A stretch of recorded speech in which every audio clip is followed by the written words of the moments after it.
In this experiment, we'll pull several trolleys with the same force and measure the acceleration using a motion sensor.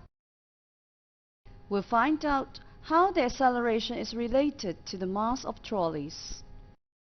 Set up the runway for friction compensation. Run the data logging program on the computer.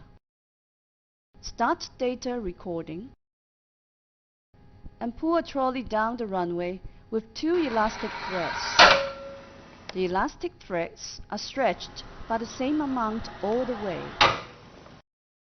Note the VT graph obtained. Change the scale to enlarge the graph. Measure the acceleration of the trolley from the slope of the VT graph. Double the mass of the trolley and repeat the experiment, pulling the trolley again with 2 elastic threads down the runway. Measure the acceleration of the trolley.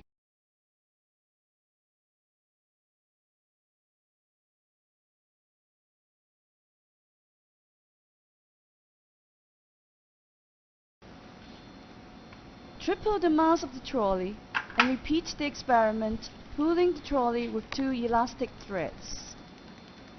Measure the acceleration of the trolley.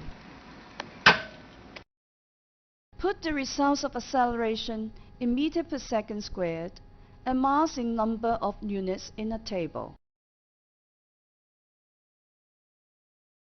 Use the data logging program to plot a best fitted graph of acceleration against 1 over mass. Draw conclusion from the graph of acceleration against 1 over mass. For constant force, how is the acceleration related to the mass?